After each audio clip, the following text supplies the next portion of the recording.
जना का था और एक कमरा ऐसा ही खाली पड़ा था। अरमान ने उस कमरे में आकर देखा तो ये कमरा साफ सुथरा था। शायद इस कमरे की सफाई भी रोज होती थी। अरमान ने उस कमरे को अच्छे से देखा। वो कुछ सोच रहा था और उसके चेहरे पर एक स्माइल आ गई। उसने अपनी शर्ट उतारी और सीधा बाथरूम में चला गया। यहाँ दूसरे कमरे से माही जब नहा कर निकली तो उसने सोचा कि अरमान गया कि नहीं गया, तो वो चेक करने बाहर चली आई। उसने देखा तो दूसरे कमरे का दरवाजा खुला था। वो सोच रही थी कि अरमान इस कमरे में है या कोई और।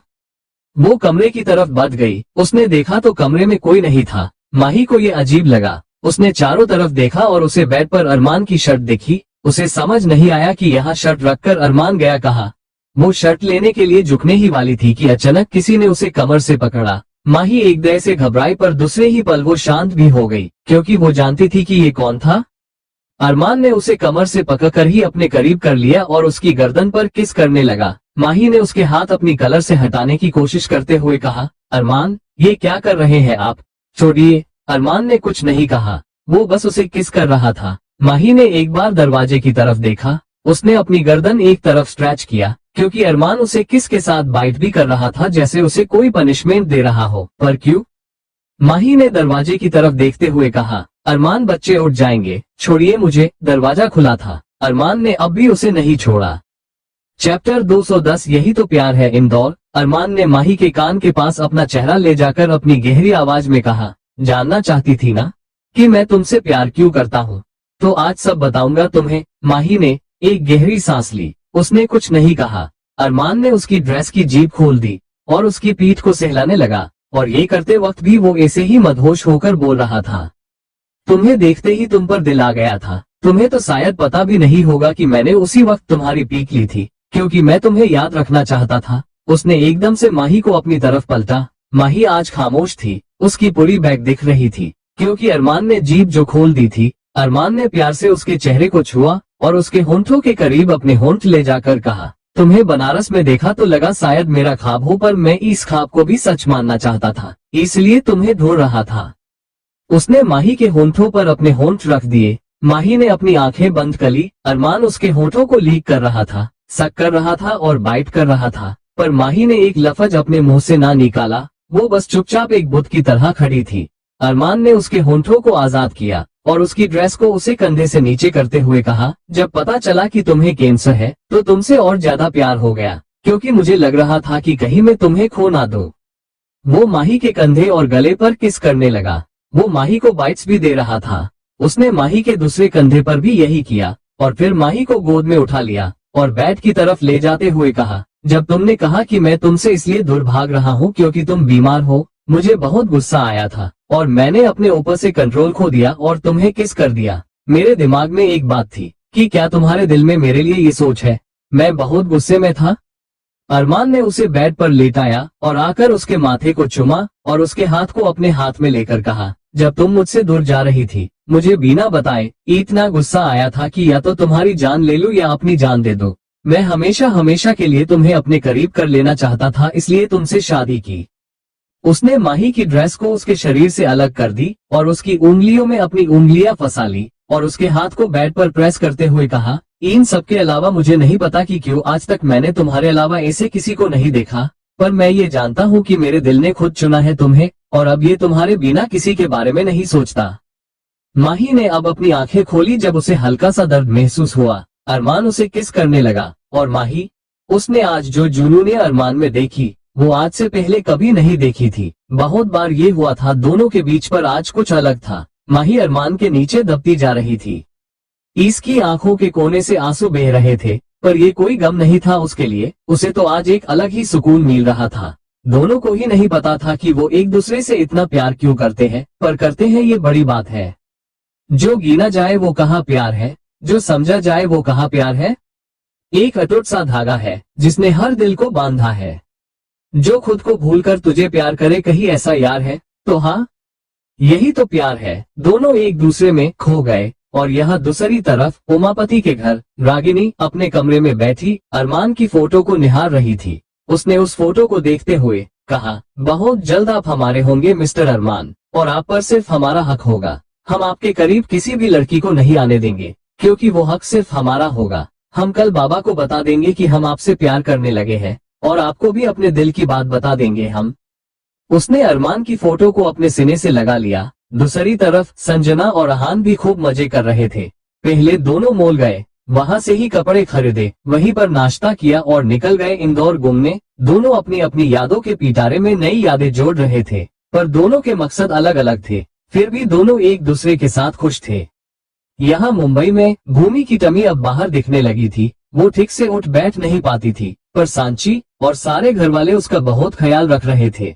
अभी आर्यन और भूमि दोनों मिलकर आर्यन का बैग तैयार कर रहे थे, क्योंकि आर्यन भी इंदौर जा रहा था। आज भूमि को सुबह से पानीपुरी खाने का मन था, पर सब इतने बिजी थे कि उसने किसी से ये कहा ही नहीं। दोनों ने मिलकर बैग पैक किया, और भूमि को अब छोटे छोटे कामों के बाद भी थकान लगती थी, तो वो बेड पर पैर फैलाकर बैठ गई और अपनी आंखें बंद डाली। और अचानक एकदम से उसने अपने पेट पर हाथ रखा और आंखें जो उसने बंद की हुई थी वो खोल दी। आर्यन ने उसे ऐसे देखा तो उसके पास आया। उसने भूमि का हाथ पकड़ा और कहा, क्या हुआ, तुम ठीक हो? भूमि की आंखें हैरानी से बड़ी हो गई थी। उसने जल्दी से आर्यन का हाथ लेकर अपने पेट पर रखा। आर्यन को कुछ समझ नहीं आया। उसने असमंजस में भूमि को देखा और अचानक उसे भी कुछ महसूस हुआ। उसकी आंखें पहले हैरानी से बड़ी हो गई और अगले ही पल उसके चेहरे पर खुशी थी। उसने खुश होते हुए कहा, ये तो लात मार रहा है। भूमि ने भी खुशी से हाँ में सिर हिलाया, क्योंकि आज उसके पेट में पल रहे बच्चे की हरकतें उसे बाहर महसूस हो रही थी। चैप्टर 211 माहिर नाम क्या रख दिया। इंदौर शाम होने को थी। अरमान अभी भी सो रहा था, और जब उसकी आंख खुली तो उसने देखा माही उसके पास नहीं थी। वो उठा, खुद को ठीक किया और कमरे से बाहर निकल गया। उसने दूसरे कमरे में जाकर देखा तो माही बच्चों के साथ खेल रही थी। दोनों बच्चे बेड पर लेटे हुए थे और माही उनसे बातें कर रही थी, जिस पर बच्चे भी खिलखिला रहे थे। अरमान के चेहरे पर ये देख मुस्कान तैर गई। वो वापस कमरे में गया और वहां से अपना फोन लेकर माही के कमरे में आया और माही और बच्चों की पिक्चर्स लेने लगा। उसने कुछ बहुत प्यारी तस्वीरें ली। उसके चेहरे से स्माइल ही नहीं जा रही थी, और अचानक उसका फोन बजा। जिसने उसे कॉल किया था उसका नाम देखकर अरमान के चेहरे से अपने आप ही स्माइल चली गई, और उसके फोन की आवाज सुनकर ही माही का ध्यान उसकी तरफ गया। अरमान ने भी माही की तरफ देखा। उसने फोन उठाया और अपने कान से लगाकर कहा, हेलो। सामने से रागिनी की आवाज आई, अरमान हमें आपसे बात करनी है। अरमान ने फिर से माही की तरफ देखा और गहरी सांस लेकर कहा, ओके, तो पाक आ जाओ। वो फोन रखने को हुआ कि रागिनी ने एकदम से कहा, नहीं, पाक में नहीं। अरमान जानता था कि ये होना ही था। उसने कहा, तो रागिनी ने थोड़ा नर्वसनेस के साथ कहा, वो होटल रेड मून में रूम बुक किया है तो वहीं पर आ जाए, बातें भी हो जाएगी और डिनर भी। अब अरमान श्योर था कि रागिनी क्या कहना चाहती है। उसने ओके कहा और फोन रख दिया। सामने माही उसे ही देख रही थी। जब अरमान ने उसकी तरफ देखा तो माही ने अपनी नजरें हटा ली और फिर से बच्चों के हाथ खेलने लगी। उसने अपनी बेटी के दोनों हाथ पकड़ रखे थे और उसने उसके साथ खेलते हुए कहा, पापा की बेटी हो आप? हाँ। मम्मा का क्या फिर? मम्मा क्या लगती है आपकी फिर? हाँ बोलो बोलो। उसकी बातें सुन आरोही एक बार फिर खिलखिला उठी और अब अरमान उनके पास आया। माही ने आरोही के हाथ छोड़ दिए। अरमान बेड पर लेट गया और आरोही को अपने सीने पर बैठाया। उसने उसके दोनों हाथ पकड़ लिए ताकि वो गिरे नहीं। उसने कहा, क्या हुआ है मम्मा को? क्यों डर रही है मम्मा? पापा है ना, तो क्यों डर रही है फिर मम्मा? आरोही अरमान की बातों पर हुंकारी भरने लगी। अरमान ने कुछ सोचते हुए फिर कहा, अच्छा तो प्रिंसेस को एक और भाई या बहन चाहिए? माही ने एकदम से उसकी तरफ देखा, पर अरमान ने उसे ऐसे इग्नोर किया जैसे उसने माही को देखा ही ना हो। आरोही उसकी बातों पर हुंकारी हाँ भर रही थी। अरमान ने फिर कहा, हाँ तो अब मम्मा पापा को प्लानिंग करनी पड़ेगी, आपकी लिटिल सिस्टर या ब्रदर के लिए, है ना? अब माही को अजीब लग रहा था। उसने आरोही को अपने पास लेकर थोड़ा चिढ़ते हुए कहा, अरमान ये आप क्या बोल रहे हैं? बच्चे अभी बहुत छोटे हैं, अभी कोई बच्चा नहीं। अरमान ने माही की तरफ देखा जिसका ध्यान शायद उन बातों से हट चुका था। उसने उसे कुछ नहीं कहा और मेहर की तरफ देखा जो शायद सो गया था। उसने उसे देखते हुए कहा, लो ये जनाब फिर सो गए। नाम क्या माहिर रख दिया, इसकी तो हरकतें भी तुम्हारे जैसी होती जा रही है, सारा दिन बस सोता ही रहता है।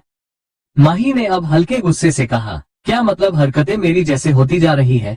अरमान ने उसके फोरहेड पर टेप करते हुए कहा, क्या भूल गई? ऐसे ही बस सोती रहती थी तुम भी, और नींद इतनी गहरी की उठाने पर भी नहीं उठती थी। उसकी बातें सुन माही का मुंह खुला का खुला रह गया। उसने कहा, ऐसा भी कुछ नहीं था, वो तो दवाइयाँ थी जिनका ऐसा असर था, वरना मुझे इतनी नींद कभी नहीं आई। दी से पूछ लेना। अरमान ने अब उठते हुए कहा, ओके ओके दीदी की चमची, पूछ लूंगा, फिलहाल मुझे जाना है, वरना तुम्हारी बातें या कहूँ बकबक बस चलती ही रहेगी। माही को साफ दिख रहा था कि अरमान उसका मजाक उड़ा रहा था। उसने एक कुशन उठाकर अरमान की तरफ फेंका। अरमान ने बाहर की तरफ भागते हुए कहा, मैं जा रहा हूँ, और वो कमरे से निकल गया। बाहर जाकर वो एक दीवार से लगकर रुक गया। एक आराम था उसे कि अब माही ठीक थी। उसने अपना फोन निकाला और टाइम देखा। शाम के 5 बजे बज रहे थे। अरमान ने एक गहरी सांस लेकर कहा, रागिनी उमापति। उसने अपना फोन जेब में रखा और वहां से निकल गया। कमरे में माही भी अब सुकून से थी। वो भी जानती कि अरमान उसका मूड ठीक कर रहा था, पर उसे अब डर लग रहा था। रागिनी से ऐसा नहीं था कि उसे अरमान पर भरोसा नहीं था, पर बस वो इनसिक्योर फील कर रही थी। उसने एक गहरी सांस ली और खुद को शांत किया, क्योंकि वो जानती थी कि अरमान उसे कभी धोखा नहीं देगा। यहाँ दूसरी तरफ संजना और अहान ने भी पूरे दिन बहुत एंजॉय किया, पर अब भी दोनों का मन नहीं था घर जाने का। तो अहान ने प्लान बनाया कि दोनों डिनर करके ही घर जाएंगे। तो दोनों ने रेड मून, जो यहाँ का सबसे बड़ा रेस्टोरेंट और होटल था, वहां जाने का सोचा। चैप्टर 212 शराब का नशा। इंदौर। अरमान घर आया और रेडी हुआ और वापस निकल गया, पर इस बार उसने अहान की गाड़ी नहीं बल्कि खुद की गाड़ी ली। वो सीधा होटल रेड मून पहुंचा और वहां पहुंचकर उसने रागिनी को कॉल किया। तो जैसे रागिनी भी जानती ही थी कि अरमान ने उसे क्यों कॉल किया है, उसने कहा, रूम नंबर 69 में आ जाए अरमान, हम आपका इंतजार कर रहे हैं। अरमान ने बस हम कहा और होटल के अंदर चला आया। सब उसे ही देखने लगे, क्योंकि आज वो जेहन लग रहा था। Black shirt and jeans, shirt की बाजू फोल्ड की हुई और 2 बटन खुले, हाथ में महंगी घड़ी और ब्लू स्टार परफ्यूम, जिसकी खुशबू किसी को भी पागल करने के लिए काफी थी। उसने काउंटर पर जाकर पूछा, रूम नंबर 69 किस तरफ है? सामने खड़ी लड़की भी अरमान में कहीं खोश ही गई थी। उसने अपने हाथ से लेफ्ट की तरफ इशारा किया तो अरमान उसे थैंक यू बोल वहां से चला गया, और कमरे को ढूंढते ढूंढते वो रूम नंबर 69 पर पहुंच ही गया। उसने जाकर दरवाजा खटखटाया तो अंदर से रागिनी ने कहा, कम इन। अरमान दरवाजा खोलकर अंदर चला आया। उसके चेहरे पर कोई भाव नहीं था, पर उसके मन में क्या चल रहा था ये अभी कह पाना मुश्किल था। वो अंदर गया तो रूम एकदम क्लीन और बहुत अच्छे से डेकोरेट किया हुआ था। उसने कमरे में इधर उधर देखा पर रागिनी उसे कहीं नहीं दिखी। उसने अपना वॉलेट और फोन निकालकर साइड में रखा और रागिनी को आवाज लगाई, रागिनी क्या तुम यहाँ हो? और इतने में उसकी नजर बाथरूम से बाहर आती रागिनी पर पड़ी, जिसने बहुत खूबसूरत रेड साड़ी पहनी थी और उसके साथ ब्लैक ब्लाउज जो स्लीवलेस था और बैकलेस भी। रागिनी ने हल्का मेकअप किया हुआ था। आज पहली बार होगा कि वो एक लड़की की तरह तैयार हुई थी। अरमान ने उसे देखा पर उसे ये कुछ ठीक नहीं लगा। मतलब वो अंदर तक खुद से ही पूछ रहा था कि जो उसे माही को देखकर फील होता है वो किसी और को देखकर क्यों नहीं होता। अभी भी वो यही समझने की कोशिश कर रहा था कि उसे रागिनी को देखकर कुछ भी फील क्यों नहीं हो रहा है, जबकि अगर यहाँ रागिनी की जगह माही होती तो अब तक तो अरमान कब का अपना कंट्रोल खो चुका होता। उसने अपने मन के सारे ख्यालों को झटका और खुद ही मन में कहा, क्या सोच रहा है तू अरमान? माही की बातों ने तुझे भी पागल कर दिया है। छोड़ इन सब बातों को, तू यहाँ अपना मिशन पूरा करने आया है और उसी पर ध्यान दे। छोड़ सब। अरमान ने एक गहरी सांस ली और फिर स्माइल करते हुए कहा, रागिनी बहुत प्यारी लग रही हो। रागिनी भी उसकी बात सुन मुस्कुराई और अरमान को थैंक यू कहा। यहाँ दूसरी तरफ इसी होटल के रेस्टोरेंट एरिया में अहान और संजना खाना खाने बैठे थे। अहान ने 2 रेड वाइन ऑर्डर की तो संजना ने कहा, मैं ड्रिंक नहीं करती। अहान ने स्माइल करते हुए कहा, वेल ड्रिंक तो मैं भी नहीं करता, पर आज मैं बहुत खुश हूँ तो पहली बार ड्रिंक करना चाहता हूँ। वो क्या है ना, आज बहुत कुछ अलग हुआ है मेरी लाइफ में। संजना स्माइल करते हुए चुपचाप उसकी बातें सुन रही थी तो अहान ने एकदम से कहा, तुम्हें पता है तुम वो पहली लड़की हो जिसके साथ मैंने इतना वक्त बिताया है, वरना तुम्हारे अलावा तो हमारी अनाथ आश्रम की नीला आंटी ही थी जिनके साथ इतना वक्त बिताया है मैंने। दोनों हंसने लगे। इतने में वेटर दोनों के लिए वाइन ले आया। दोनों ने वाइन को देखा, फिर एक दूसरे को। अहान ने उसे चिल करने का इशारा किया और कहा, टेंशन मत लो, अगर चढ़ गई तो क्या होगा यही सोच रही हो तो यहाँ कमरा बुक किया है मैंने, वहां जाकर सो जाना। संजना उसकी बात सुन अजीब नजरों से उसे देखने लगी तो अहान ने कहा, अरे ऐसे मत देखो, 2 कमरे बुक किए हैं, मुझे लगा इतने थके हैं और घर से काफी दूर भी है तो इसलिए ये किया, कोई गलत इंटेंशन नहीं है मेरी। अभी से बता दो कि तुम्हारे रूम का नंबर 67 है और मेरे रूम का नंबर 70 है। बीच वाले रूम किसी और ने पहले ही बुक करा लिए है। तो वो कुछ और कहता उससे पहले संजना ने कहा, ओके ओके बस मैं मान गई, अब डिनर खत्म करे। अहान ने हाँ में सिर हिलाया। दोनों डिनर करने लगे। अहान आज सच में बहुत खुश था, पता नहीं क्यों। संजना के साथ था इसलिए या अपनी कामयाबी की वजह से, ये तो उसे भी पता नहीं था शायद। यहाँ रूम नंबर 69 में रागिनी ने अरमान को बैठने का इशारा किया। अरमान काउच पर बैठा। उसने अब रागिनी की तरफ देखते हुए कहा, अब कहो, क्या कहना है तुम्हें? रागिनी ने थोड़ा नर्वस होते हुए कहा, हाँ कहना तो बहुत कुछ है, पर आप पहले इंसान हैं जिसके सामने रागिनी उमापति को थोड़ा डर लग रहा है। अरमान उसकी बात सुन हल्का सा हंसा। उसने कहा, अच्छा, तो रागिनी उमापति को ऐसा क्या कहना है जो वो मुझ जैसे आम इंसान से डर रही है? रागिनी अब भी नर्वस थी। वो खड़ी थी, जो बार बार अपना पैर इधर उधर कर रही थी। ये देख अरमान उठा। उसने रागिन के सामने जाकर खड़े होते हुए कहा, तो रागिनी, अगर अब तुमने मुझे नहीं बताया कि तुम क्या कहना चाहती हो, तो मैं यहाँ से चला जाऊंगा। रागिनी ने जल्दी से कहा, नहीं नहीं, ऐसा नहीं है वो फिर से चुप हो गई। और अब अरमान ने बाहर कमरे से बाहर जाते हुए कहा, ओके, तो जो सोचना है सोच लो, फिर बुला लेना। वो दरवाजा खोल बाहर निकला ही था कि रागिनी ने उसका हाथ पकड़ लिया और कहा, अच्छा अच्छा, सॉरी ना, अंदर चलिए, हम आपको सब बताते हैं। अरमान ने उसे उंगली दिखाकर कहा, पक्का ना? तो रागिनी ने हाँ में सिर हिलाया। दोनों वही खड़े थे और अहान और संजना भी वहां आ गए। दोनों ने डिनर कर लिया था, इनफैक्ट काफी शराब भी पी ली थी। जब संजना की नजर अरमान और रागिनी पर गई तो उसने अहान को कहा, अहान, ये अरमान सर है ना? छोटा हूँ, उस रागिनी के साथ क्यों है वो? संजना की आवाज लड़खड़ रही थी और अहान ने उसकी बात सुन उसी तरफ देखा तो रागिनी और अरमान वहां थे। उन्हें वहां देख अहान का नशा एक झटके में उतर गया जैसे। उसने खुद से ही कहा, ये सर यहाँ क्यों है? अगर संजना या रागिनी को जरा भी भनक लगी कि यहाँ क्या हो रहा है तो सब खत्म हो जाएगा। उसने जल्दी से संजना का हाथ पकड़ा और उसे रूम नंबर 70 में ले आया। संजना ने उससे अपना हाथ छुड़ाते हुए कहा, अहान, छोड़ो मुझे, मैं देख कर आती हूँ। वो रागिनी सर के साथ क्यों है? वो जाने को हुई कि अहान ने उसे रोकते हुए कहा, अरे वो सर नहीं थे और न ही वो रागिनी थी, तुमने कुछ और देखा। पर संजना नहीं मानी। उसने कहा, नहीं वो वही थे, मुझे देखने दो। वो फिर वापस जाने को हुई। अहान ने उसे फिर रोका पर वो बार बार जाने की जिद कर रही थी। अब अहान इरिटेट हो रहा था। संजना ने कहा, तुम बस एक मिनट रुको, मैं अभी देख कर आती हूँ। ओके। वो जाने को हुई कि इस बार अहान ने एकदम से उसे अपनी तरफ घुमाया और उसे दरवाजे से लगाकर खड़ा कर दिया। संजना उसे हैरानी से देखने लगी, पर थे तो दोनों नशे में ही। अहान अभी संजना के बहुत करीब खड़ा था। दोनों की सांस जैसे एक दूसरे में घुल रही थी। अहान की नजरें संजना के चेहरे पर ठेहस सी गई और उसने संजना की आंखों में देखते हुए ही उसके चेहरे को प्यार से छुआ। संजना अपनी पलकें झपका रही थी। अब अहान की नजरें उसके सुर्ख लाल होठों पर ठेहस सी गई। उसने एक बार फिर संजना के चेहरे को देखा। वो आंखें बंद किए खड़ी थी। अहान ने उसके होठों को देखा और आखिरकार उसने खुद पर से अपना कंट्रोल खो दिया और संजना के होंठों पर अपने होंठ रख दिए। वो उसे किस करने लगा। जैसे ही संजना को खुद पर कुछ महसूस हुआ, उसने आंखें खोली तो अहान उसके होठों को चूम रहा था, उन्हें सक कर रहा था, काट रहा था। संजना एकदम जम सी गई। उसकी हिलने तक की हिम्मत नहीं हुई और अहान, वो बस उसे चूमे जा रहा था। जब संजना को सांस लेने में दिक्कत होने लगी, तब अहान ने उसके होंठों को आजाद किया। उसने संजना की आंखों में देखा जो उसे ही देख रही थी, पर उसने अहान को रोका नहीं और अहान को ये उसकी हाँ लगी। उसने संजना को अपनी गोद में उठा लिया और बेड पर ले जाकर लेटा दिया। संजना बेड पर लेटी हुई भी एक टक उसे ही देख रही थी।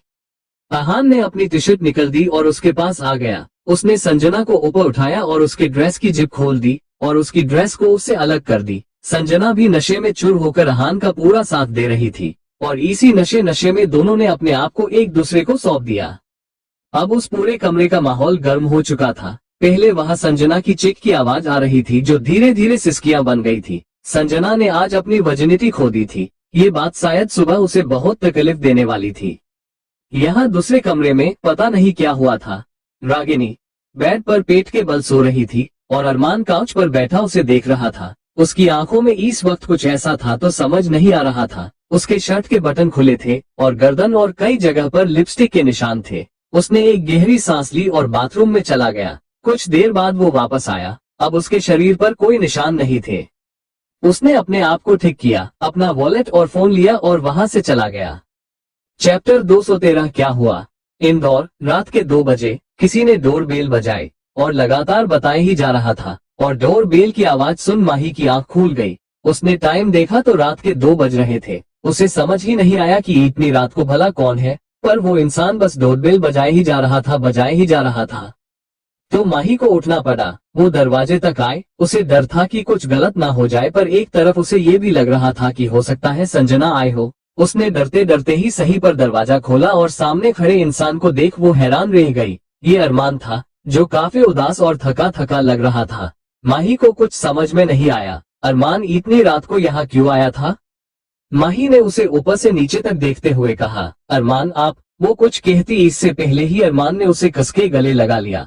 और उसने कितनी टाइट हग किया था ये माही को भी महसूस हो रहा था। उसने अरमान की पीठ छूते हुए कहा, अरमान क्या हुआ, आप ठीक हो ना? अरमान ने उसे और कसके गले लगा लिया और धीमे से कहा, मुझे सोना है माही। माही ने हम कहा और उससे अलग हुई। उसने अरमान को अंदर आने का इशारा किया। अरमान अंदर आया तो माही ने घर का दरवाजा अच्छे से बंद किया। अरमान उसी कमरे में बेड पर जाकर लेट गया।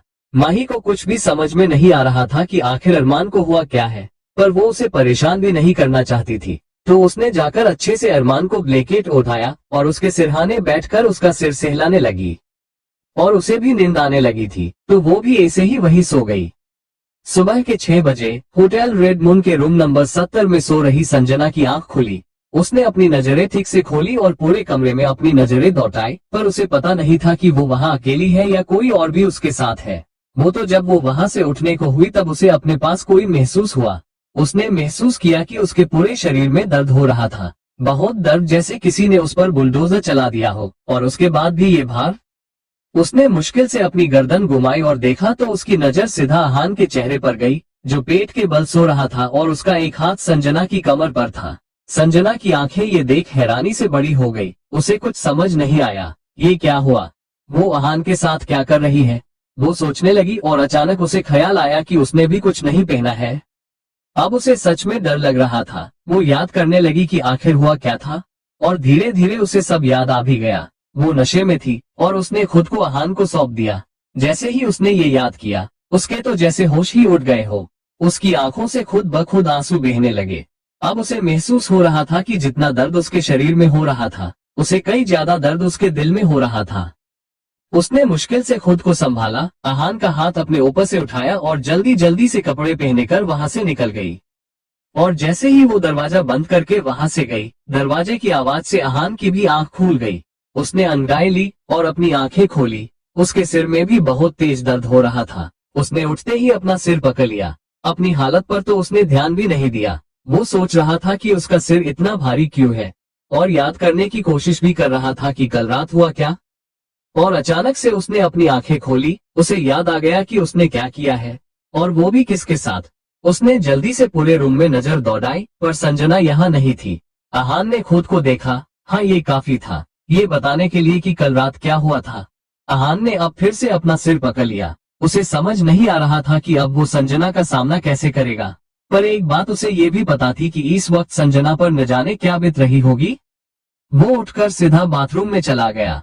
दूसरी तरफ अरमान अब भी सो रहा था और माही उसके पास, और डोरबेल की आवाज सुन माही की आंख खुली। उसे लगा शायद अब संजना होगी, तो उसने जाकर दरवाजा खोला, और हाँ, ये संजना ही थी। माही ने संजना को देख कहा, आ गई तुम, कहाँ थी पूरी रात? संजना ने माही की बात का कोई जवाब नहीं दिया और अपने कमरे की तरफ बढ़ते हुए कहा, मैं बाद में बताती हूँ। वो अपने कमरे में चली गई, तो माही ने भी उसे कुछ ही कहा। वो भी वापस कमरे में आए। अरमान अब भी सो रहा था। माही को अब फिर से उसकी फिक्र हो रही थी। पता नहीं क्या हुआ था जिसने अरमान को इतना मायूस कर दिया था। माही ने सोचा कि अब जब संजना घर आ गई है तो अरमान का यहाँ रुकना सही नहीं होगा, और यही सोचकर वो अरमान को उठाने लगी। और इतने में एक बार फिर डोरबेल बजी।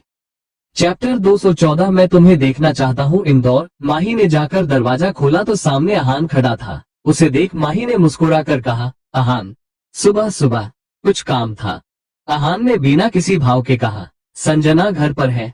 माही को उसके बोलने का ढंग कुछ समझ नहीं आया। उसे लगा कुछ सीरियस है, तो उसने भी सीधा कहा, हाँ, थोड़ी देर पहले ही आए हैं। माही ने ये कहा कि अहान ने बिना उसे परमिशन लिए अंदर जाते हुए कहा, मुझे बात करनी है उससे।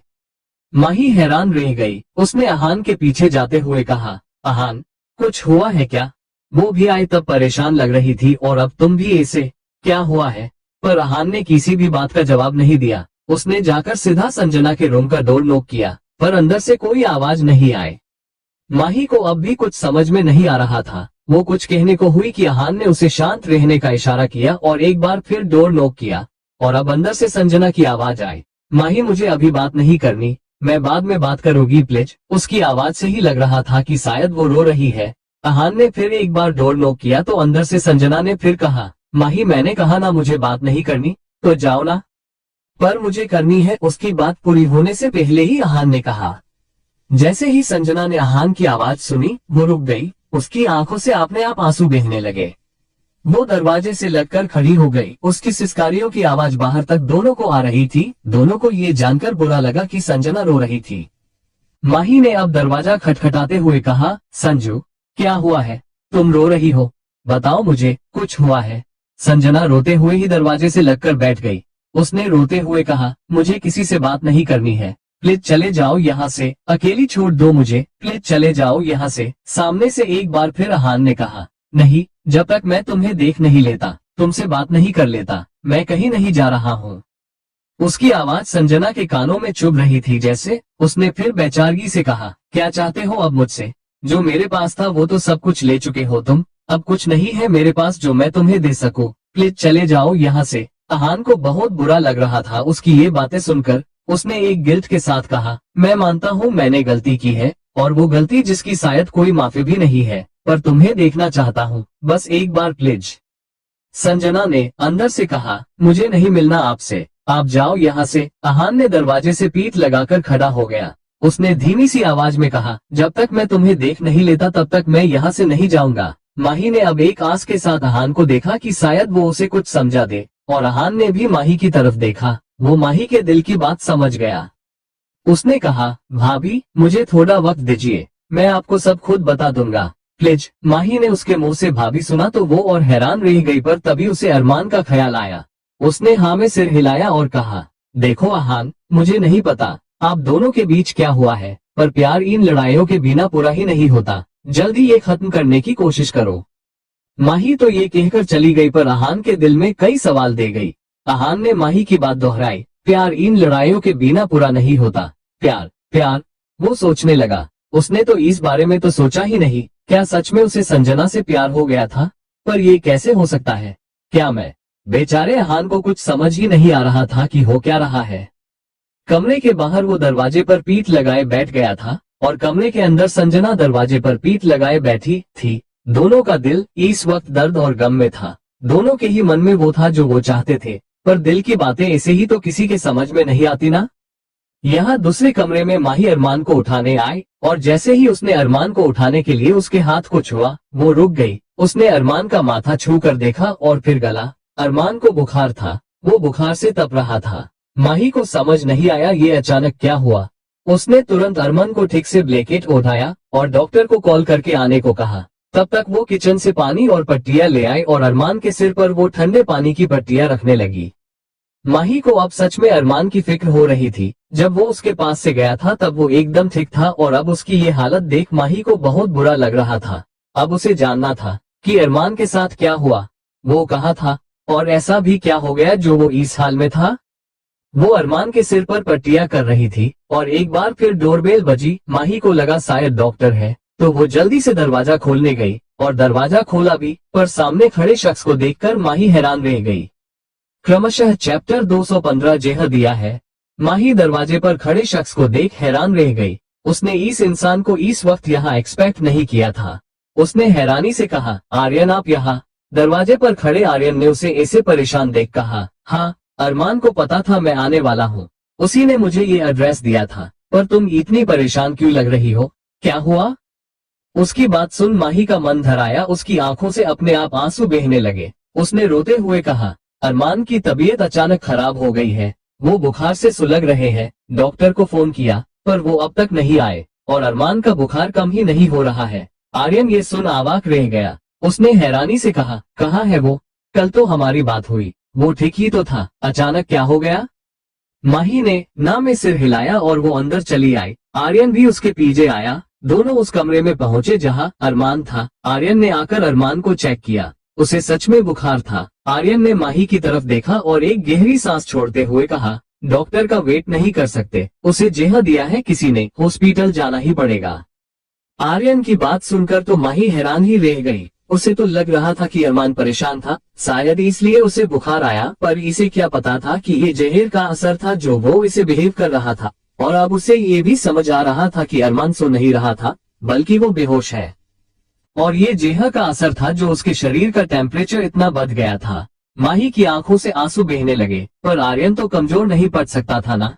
तो उसने तुरंत एम्बुलेंस बुलाई, पर उसे आने में भी वक्त था। अरमान को देखकर आर्यन को ये तो समझ आ गया था कि उसे जहर कम मात्रा में दिया गया है, तभी तो वो अब भी जिंदा था, वरना यो शायद।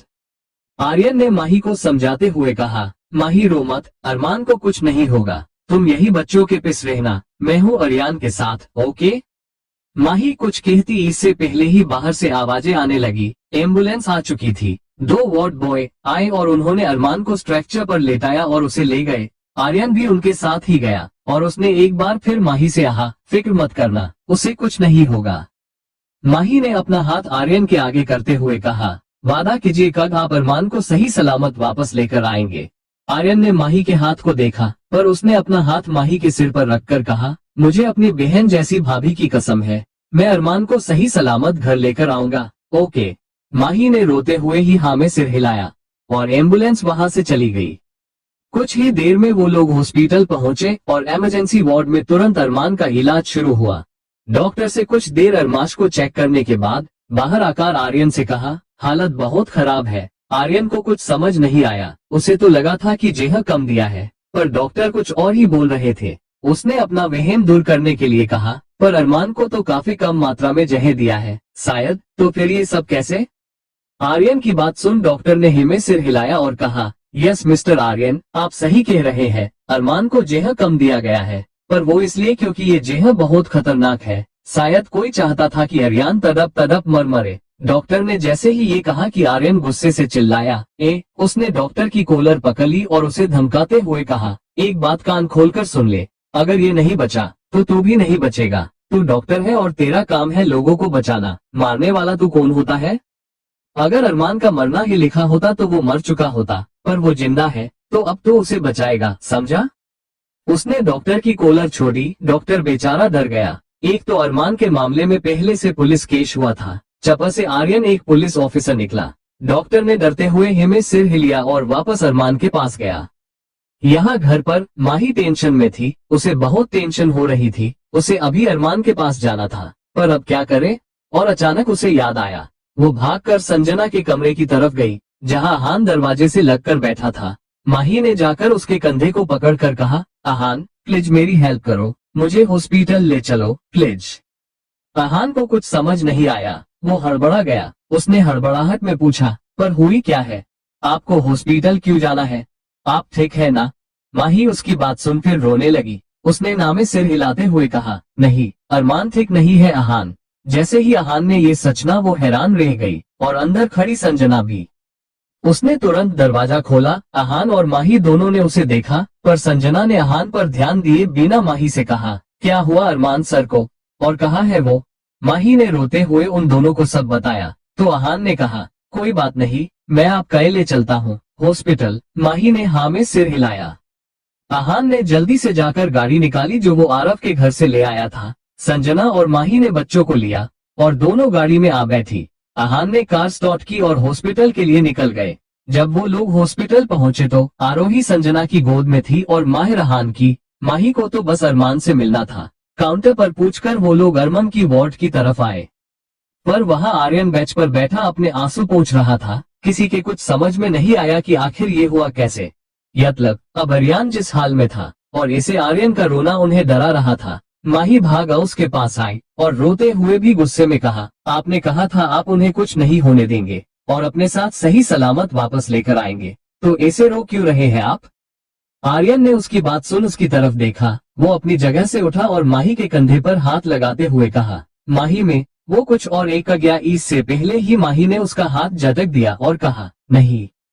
चैप्टर 216 जुड़वा बच्चे इंदौर। माही ने आर्यन की कॉलर पकड़ ली और उस पर फट पड़ी। आप रो नहीं सकते। आप कैसे रो सकते हैं? आपको तो अभी मुझसे किया वादा निभाना है। मेरे अरमान को सही सलामत घर लेकर आना है और आप इसे रो रहे हैं। आप ऐसा कैसे कर सकते हैं मेरे साथ? आपको मेरा वादा पूरा करना ही होगा आर्यन। आप ऐसे नहीं रो सकते, नहीं रो सकते इप ऐसे। आर्यन चुपचाप माही की बातें सुन रहा था, पर आर्यन कहना कुछ और चाह रहा था और माही ने समझ कुछ और लिया। उसने और अब जब उसे लगा कि माही को चुप कराना ही पड़ेगा, तब उसने माही को कंधों से पकड़कर जोर से उसे झिंझोड़ते हुए उसका नाम पुकारा, माही। आर्यन ने जैसे ही ये किया, माही रुक गई। आर्यन ने गहरी सांस छोड़ते हुए कहा, डॉक्टर ने कहा वो मौत के मुंह से वापस आया है। उन्होंने ब्लड ट्रांसफ्यूजन किया है और अरमान ठीक है। कुछ घंटों तक अंडर ऑब्जर्वेशन रखना पड़ेगा, पर वो ठीक है। माही की आंखों से आंसू बहने लगे। वो रोते रोते आर्यन के गले लग गई। आर्यन ने भी उसके सिर को सहलाते अच्छे उसे चुप कराया। पर यहाँ किसी और ने इन दोनों के साथ हेना को कुछ और ही मतलब समझ लिया। उमापति यही था इसी हॉस्पिटल में, और वो दूर खड़ा माही और आर्यन को देख रहा था। पता नहीं वो हॉस्पिटल में क्या कर रहा था, पर वो अपनी सातिर नजरों से सिर्फ आर्यन और माही को ही देख रहा था। आर्यन ने माही को वही बेंच पर बैठाया और उसके आंसू पोंछे। माही ने उसे देखा तो आर्यन ने नामे सिर हिलाकर उसे रोने से मना किया। माही ने भी अब अपने आंसू पोंछे तो आर्यन ने उसे पानी की बोतल दी। माही ने पानी पिया। अहान और संजना भी यही थे। दोनों बच्चों को लिए खड़े थे। आर्यन की नजर जब संजना पर गई तो उसने कहा, ये कौन है? माही और अहान दोनों संजना को देखने लगे। फिर अहान और माही दोनों ने एक साथ कहा, दोस्त है। आर्यन ने दोनों की तरफ देखा, फिर अहान से कहा, ठीक है तो तुम बच्चों को लेकर घर जाओ। मुझे भरोसा है तुम पर। ये आखिरी मदद कर दो, बच्चों को अकेले मत छोड़ना। अहान ने हाँ में सिर हिलाते हुए कहा, यस सर। जैसे ही संजना ने ये सुना, उसने हैरानी से पहले आर्यन को फिर अहान को देखा तो आर्यन ने उसे भी कहा, तुम भी अहान के साथ घर जाओ। संजना ने अहान की तरफ देखा, फिर माही की तरफ। माही समझ गई ये सुबह वाली बात की वजह से था, पर इस वक्त माही खुद ही परेशान भी। उसने हाँ में सिर हिलाया और संजना को भी जाने का इशारा किया, तो संजना ने भी हाँ में सिर हिलाया और आरोही को लेकर अहान के साथ चली गई। दोनों हॉस्पिटल से बाहर आए और अपनी गाड़ी तक पहुंचे कि दो औरतें जो उन दोनों के पास से होकर गुजर रही थी, एक जवान थी और एक बुजुर्ग। उनमें से बुजुर्ग औरत ने कहा, बेटा आपके पहली बार में ही जुड़वा बच्चे हुए हैं। जैसे ही अहान और संजना ने ये सुना, दोनों को झटका लगा। दोनों हैरानी से उन दो औरतों को देखने लगे। उन्हें समझ ही नहीं आया कि कहे क्या। उस औरत ने दोनों को ऐसे देखकर फिर कहा, अरे शर्माओ नहीं, मेरी बहन भी प्रेग्नेंट है पहली बार, और डॉक्टर ने कहा है जुड़वा बच्चे हैं, इसलिए पूछ रहे हैं। अब दोनों को समझ आया कि वो दोनों सास बहन थी। दोनों एक दूसरे की तरफ देखने लगे और फिर उन दोनों को। तो उस औरत ने फिर कहा, तुम दोनों की उम्र कहीं ही लगती है, तो मतलब बच्चे तो ये तुम्हारे पहले ही है, तो क्या तुम पहली बार में ही दो बच्चों के माता पिता बने हो? दोनों को कुछ समझ नहीं आ रहा था कि क्या करें, पर यहाँ से निकलना भी जरूरी थी, तो दोनों ने एक साथ बस हाँ में सिर हिलाया और वहाँ से निकल गए। दोनों आकर गाड़ी में बैठे। किसी ने कुछ नहीं कहा। बच्चों को भी ठीक से बैठाया और गाड़ी एक सन्नाटे के साथ सीधा संजना के घर पहुंची। दोनों गाड़ी से उतरे, बच्चों को लेकर अंदर गए। दोनों बच्चे पहले से सो चुके थे, तो दोनों को अच्छे से बेड पर सुलाया और फिर जैसे ही संजना बिना कुछ बोले जाने को हुई कि अहान ने उसकी कलाई पकड़ ली। संजना की सांसें तेज हो गई। वो जिस चीज से कब से बच रही थी वही हुआ। अहान ने उसे रोक लिया।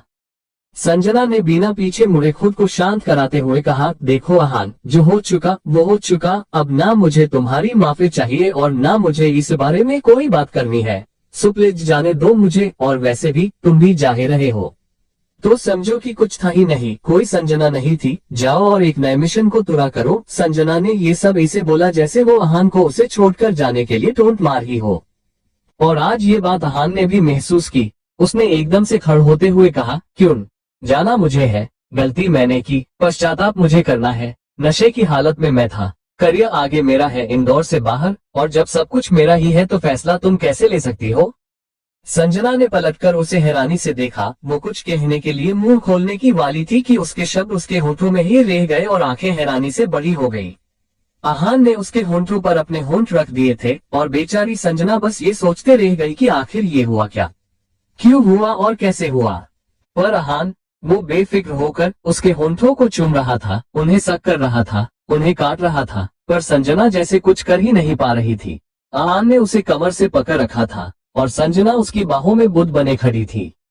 CH217, क्या आप मुझसे शादी करेंगे? इंदौर, संजना की आंखों के कोनों से आंसू की लकक खिंचाई थी। उसने अपने हाथ अहान के सीने पर रखे और उसे खुद से दूर करने की कोशिश की, पर अहान बहुत मजबूत था, उसे कुछ असर तक नहीं हुआ। पर जब कुछ देर तक अहान ने महसूस किया कि संजना हिल तक नहीं रही है, तो उसने संजना के होंठों को आजाद किया। और जैसे ही संजना को यह एहसास हुआ कि अहान की पकड़ उस पर हल्की हो गई है, उसने जोर से अहान को धक्का दिया और वहां से भागी। पर अहान भी फुर्तीला था, उसने एकदम से संजना की कलाई पकड़ी और उसे अपनी तरफ खींचा। बेचारी संजना सीधा अहान के सीने से जा लगी। उसकी पीठ अहान के सीने से लगी हुई थी और अहान, जिसने अब भी उसकी कलाई को कसके पकड़ रखा था, उसने दूसरे हाथ से संजना के बालों को एक साइड किया और उसकी गर्दन पर किस करने लगा। संजना ने कसके अपनी आंखें भींच ली, उसे ये एहसास बेचैन कर रहे थे। अहान ने अपना हाथ संजना की कमर पर रखा, क्योंकि संजना ने क्रॉप टॉप पहना था, उसकी करम खुली थी हल्की, तो अहान का हाथ उसकी स्किन को टच कर रहा था और अहान उसकी करम को सहला रहा था। संजना ने अपनी आंखें खोली, सामने आईने में उसने अपने अक्स को देखा, जो अहान की बाहों में थी और अहान उस पर अपनी मर्जी चला रहा था।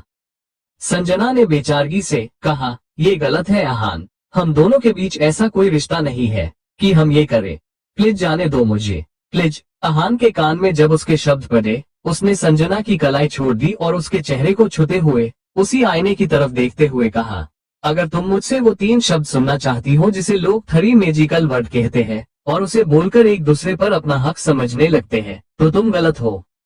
क्योंकि आई लव यू कोई रिश्ता नहीं होता, या इसे कह देने से हमें हक नहीं मिल जाता कि हम जो चाहे वो कर सकते हैं।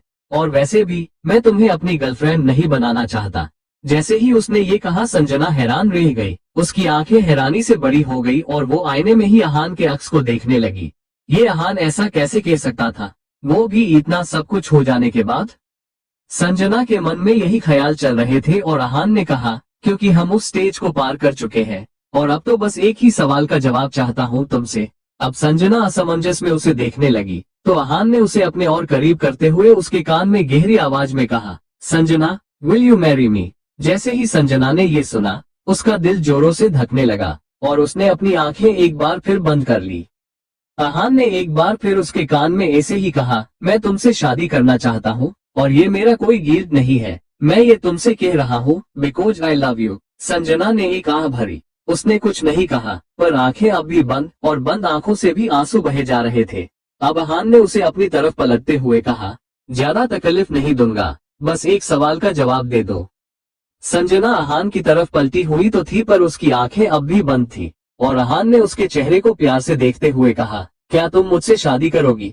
संजना ने कोई जवाब नहीं दिया और एकदम से अहान को गले लगाकर रोने लगी और उसने रोते हुए कहा, तुम बहुत बुरे हो, बहुत बुरे। अहान के चेहरे पर एकदम स्माइल आ गई। अहान ने भी उसे कसके गले लगा लिया। यहाँ दूसरी तरफ हॉस्पिटल में अरमान को होश आया और उसने धीरे धीरे अपनी आंखें खोली तो आर्यन और माही उसके सामने ही खड़े थे। अरमान ने अपनी पलकें झपकाते हुए धीमी आवाज में कहा, कहाँ हूँ मैं? उससे बोला भी नहीं जा रहा था। आर्यन ने अपने दोनों हाथ सीने के सामने बांधते हुए कहा, टेंशन मत ले, जिंदा है। अरमान ने अपनी नजरें घुमाकर माही को देखा, जो एकटक उसे ही देख रही थी, जैसे उसे अरमान की तकलीफ खुद में महसूस हो रही हो। अरमान ने उसे देखते हुए भी वैसे ही पूछा, बच्चे कहाँ है? इस बार भी आर्यन ने ही जवाब दिया, बच्चे अहान और संजना के साथ घर पर है, सेफ है। आर्यन की बात सुन अरमान ने फिर से माही की तरफ देखकर कहा, मैं ठीक हूँ, बच्चों के पास जाओ। माही उसे बेचारगी से देखने लगी। वो उससे बात करना चाहती थी, उसके साथ रहना चाहती थी, पर अरमान तो उसे अपने पास रखना ही नहीं चाहता। अरमान ने आर्यन की तरफ देखा और आर्यन ने भी उसे देखा। फिर आर्यन ने माही से कहा, या आई थिंक अरमान सही कह रहा है, बच्चे बहुत टाइम से तुमसे दूर है और अब तो अरमान को भी होश आ गया है, तो मुझे लगता है तुम्हें थोड़ी देर घर जाना चाहिए, कुछ देर आराम भी कर लोगी और बच्चों से भी मिल लोगी। माही ने आर्यन की तरफ देखा तो आर्यन ने उसे पलके झपकाकर सब ठीक होने का इशारा किया। माही ने अब अरमान की तरफ देखा और ठीक है कहकर वहां से चली गई। अब आर्यन आकर अरमान के पास बैठा और अरमान ने उससे पूछा, मेरा फोन कहाँ है? आर्यन ने अपनी जेब से उसका फोन निकाला, जो उसने हॉस्पिटल आने से पहले ले लिया था। उसने अरमान को फोन दिखाते हुए कहा, सबूत तो देख लिए है मैंने कि क्या हुआ था कल रात और क्या हुआ था रॉयल स्टील में, पर फिर भी तेरे मुंह से सुनना चाहूंगा, अगर तू बता सकता है तो। आर्यन की बात सुन अरमान को याद आया कि रेड मून के रूम नंबर 69 में क्या हुआ था। फ्लैशबैक। रागिनी अरमान का हाथ पकड़कर उसे कमरे में वापस लेकर आती है तो अरमान उससे पूछता है, अब बोलो क्या कहना था तुम्हें। रागिनी अरमान की बात सुन एक बार फिर चुप हो गई। उसे ये बोला ही नहीं जा रहा था। अरमान ऐसा पहला लड़का था जिसके सामने रागिनी झुकी थी, पर अब उसे समझ नहीं आ रहा था कि वो अरमान से कहे क्या। वो फिर से सोचने लगी और उसे घबराहट भी हो रही थी, पर अरमान जानता था कि उसे जो भी करना है वो जल्दी करना पड़ेगा। उसने एक बार फिर दरवाजे की तरफ बढ़ते हुए कहा, ओके तो तुम सिर्फ सोचो, मैं चला। रागिनी ने उसे ऐसे जाते देखा। उसे कुछ समझ नहीं आया कि वो क्या करे, तो वो अरमान के पास गई, एकदम से उसे पलटा और उसके होंठों पर अपने होंठ रख दिए। उसने ये इतनी जल्दी किया कि अरमान को संभलने का मौका ही नहीं मिला और दोनों सीधा सोफे पर गिरे। अरमान नीचे और रागिनी उसके ऊपर थी और उसे किस कर रही थी। अरमान की आंखों में अचानक गुस्सा भर आया। उसने रागिनी को कंधों से पकड़कर एक झटके में खुद से अलग कर दिया। अरमान ने अपने गुस्से को कंट्रोल करते हुए कहा, ये क्या बदतमीजी है। रागिनी अरमान के ऐसे बिहेव करने से डर गई। उसने अपना सिर झुकाते हुए और थोड़ा हिचकिचाते हुए कहा, सॉरी अरमान, पर अब हम आपसे दूर नहीं रह सकते। हमने आपको जो कहने के लिए यहाँ बुलाया है, हम आपसे बस वो कह देना चाहते हैं। अरमान को उसकी बातों से भी अब चिढ़ हो रही थी, पर उसे रागिनी से सच्चाई भी तो उगलवानी थी। उसने अपने गुस्से को शांत करने की कोशिश करते हुए कहा, ठीक है, तुम्हें जो भी कहना है कहो, पर बिना मेरे करीब आए। रागिनी को भी अरमान की आंखों में गुस्सा दिखाई दे रहा था और वो समझ रही थी कि शायद अरमान को पसंद नहीं है कि कोई भी उसे उसकी मर्जी के बिना टच भी करे। तो उसने हाँ में सिर हिलाया और अरमान के सामने घुटनों के बल बैठ गई। उसने अरमान के चेहरे को देखते हुए कहना शुरू किया, अरमान, हमने बहुत गलत काम किए हैं अपनी जिंदगी में, पर आज एक अच्छा काम करने जा रहे हैं, प्लीज मना मत कीजिएगा। अरमान ने उसे कुछ नहीं कहा, वो बस चुपचाप उसे देख रहा था। और रागिनी ने अपने अंगूठे में पहनी रिंग निकाली और अपनी मुट्ठी में बंद कर ली और आगे कहा, हमने हमेशा से सोच रखा था कि हम अपनी जिंदगी में कभी किसी को नहीं आने देंगे, बस अपने बाबा के साथ रहेंगे और उनका ख्याल रखेंगे, पर हमें नहीं पता था कि हमें हमारे बाबा के अलावा भी किसी से इतना प्यार होगा। प्यार, हाँ, ये शब्द कभी हमारे लिए कोई मायने नहीं रखता था, पर आज यही सब कुछ बन गया है। हाँ अरमान, प्यार करने लगे हैं हम आपसे। हमें नहीं पता कि आपके मन में क्या है, पर हम चाहेंगे कि आप अपनी जिंदगी में आने का हक सिर्फ हमें दे। रागिनी ने इतना सब बोलने के बाद एक गहरी सांस ली और उस रिंग को अरमान के सामने करते हुए कहा, अरमान, क्या आप हमसे शादी करेंगे। अरमान ने उस रिंग को देखा। हाँ, ये उसके मिशन का आखिरी पड़ाव था। उसने मुस्कुरा कर कहा, संजना, मैं तुम्हें दोस्त मानता हूँ और हम दोनों दोस्त रह सकते हैं, पर प्यार मैं नहीं कर सकता और तुम मेरी सच्चाई अभी नहीं जानती, इसलिए दूर रहो मुझसे। अरमान वहाँ से जाने को हुआ कि संजना ने उसका हाथ पकड़ लिया और असमंजस में पूछा, कौन हो तुम। अरमान ने उससे अपना साथ छुड़ाते हुए कहा, जानना चाहती हूँ मैं कौन हूँ। संजना ने बिना किसी भाव के हाँ में सिर हिलाया। उसकी आंखों में कोई डर नहीं था। अरमान ने उसका ये जवाब सुनकर कहा, मैं मुंबई का एक बहुत बड़ा गुंडा हूँ, यहाँ बस अपना मिशन पूरा करने आया था और तुम मुझसे प्यार नहीं कर सकती। मेरे ऊपर कई लोगों की मौत का पाप है। तुम्हें ये सब बता रहा हूँ क्योंकि चाहता हूँ कि तुम दूर रहो मुझसे, कहीं तुम भी किसी जाल में ना फंस जाओ मेरे। अरमान की ये बातें सुन रागिनी ने एक गहरी सांस लेकर कहा, वैसे तो मैं अपने बारे में ये किसी को नहीं बताती, पर आपसे प्यार करती हूँ और आपकी सच्चाई जानने के बाद तो मैं आपसे ये सच में नहीं छुपा सकती। अरमान के कान उसकी बातें सुनकर ही खड़े हो गए। उसने कंफ्यूज होने का नाटक करते हुए कहा, क्या तुम्हारा भी कोई सच है। रागिनी ने हाँ में सिर हिलाया और आकर सोफे पर बैठी और जमीन को घूरते हुए उसने कहना शुरू किया। CH-218 5 किस इंदौर। रागिनी ने कहना शुरू किया, हमारे बाबूजी शंकर उमापति, हम उनकी एकलौती बेटी है। बचपन में ही हमारी माँ हमें छोड़कर भगवान के पास चली गई। उसके बाद बाबूजी ने ही हमें पाल पोस कर बड़ा किया और हमें इतना मजबूत बनाया कि हम किसी के सामने झुके नहीं बल्कि सब हमारे सामने झुक कर रहे, और इसलिए उन्होंने हमेशा हमें एक लड़के की तरह पाला। पर बाबूजी के इतना प्यार देने के बाद भी हमें हमारी माँ की याद आती थी, पर हम जानते थे कि ये सब बस बातें हैं। एक बार छोड़कर जाने वाला शख्स लौटकर नहीं आता, इसलिए हमने भी खुद को मजबूत किया और बाबूजी के कामों में उनके साथ जुड़ गए। और उनके साथ जुड़ने के बाद हमें एक बात समझ आई कि सत्ता है तो सब कुछ है, इसलिए हम बाबूजी का साथ देने लगे। बाबूजी सत्ता संभालते और हम उनका काम। अपने बाबूजी के लिए हमने जो काम किए हैं उन्हें सोचकर सिर्फ एक खुशी थी कि हमने अपने बाबूजी का कहा पूरा किया, पर उन कामों से हमें सुकून कभी नहीं मिला, कभी नहीं। हम हमेशा सुकून की तलाश में रहे, पर जो सुकून हमें आपके पास मिलता है वो कहीं नहीं मिलता। रागिनी की बातें सुन अरमान ने पूछा, ऐसे कौन से काम किए हैं तुमने जो तुम्हारी मर्जी से हुए फिर भी सुकून ना मिला कहीं? रागिनी ने अरमान की तरफ देखा और एक गहरी सांस लेकर कहा, आपकी की तरह हमारे सिर पर भी कई लोगों की मौत का पाप है। आपको पता है, द रॉयल स्टील इंदौर और इंडिया की सबसे बड़ी स्टील कंपनी, जिसकी कीमत 800 करोड़ रुपए है, और हमने उस कंपनी के लिए 250 लोगों की जान ले ली, ऐसे ही बिना सोचे। पर अब हम उस पाप और पश्चाताप से घिरे हुए हैं। हम अभी खुद को माफ नहीं करेंगे कि हमने सिर्फ उस कंपनी को चैरिटी में जाने से बचाने के लिए 250 लोगों की जान ले ली। अरमान ने कंफ्यूज होते हुए पूछा, चैरिटी मतलब वो कंपनी तुम्हारी नहीं थी? रागिनी ने वैसे ही हाँ में सिर हिलाया और जमीन को घूरते हुए कहा, बाबूजी और उनके दोस्त दोनों की वो कंपनी थी, पर उनके दोस्त विष्णु गोपाल के मरने के बाद उनकी वसीयत के मुताबिक रॉयल स्टील के सारे शेयर्स बेचकर जो पैसे आएंगे वो चैरिटी में जाएगी। पर वसीयत के मुताबिक ये कंपनी उनका कोई अपना नहीं लेगा। ये कंपनी 800 करोड़ में ही बिकेगी और सारा पैसा चैरिटी का होगा। हमें वो कंपनी चाहिए थी, इसलिए हमने उस कंपनी में आग लगवाई, और उस आग में वो कंपनी तो चल गई पर उसके साथ कई लोगों के घर भी बर्बाद हो गई। 250 लोगों के परिवार सड़क पर आ गए थे। पर कंपनी जल जाने की वजह से उसकी कीमत कम हो गई, और हमने ये कहकर कंपनी खरीदी कि इस जली हुई फैक्ट्री के कौन ही इतने पैसे देगा। हमने 800 करोड़ की उस कंपनी को 200 करोड़ में खरीद लिया। रागिनी 2 पल के लिए चुप हुई तो अरमान ने उसे पानी देने का सोचा। उसने इधर उधर देखा तो वहाँ पानी नहीं बस ड्रिंक ही थी, तो अरमान ने उसे वही दे दी और पूछा, पर अगर इतना सब कुछ हुआ है तो गवर्नमेंट या कानून ऐसे ही तो नहीं जाने देता? किसी ने कुछ कहा नहीं? रागिनी ने ड्रिंक की एक सीप लेते हुए कहा, वो परिवार जो हमारी वजह से खत्म हो गए, उन्होंने सबने मिलकर बाबा पर केस किया क्योंकि उन्हें शक था कि ये सब बाबा ने ही किया है। उनकी तरफ से जो वकील केस लड़ रहे थे, हमने उसका भी मुंह बंद करा दिया अपनी गंदी हरकत से। अरमान समझ गया था कि रागिनी आरव की बात कर रही है। उसने कुछ याद करने का नाटक करते हुए कहा, उसे भी पैसे खिला दिए।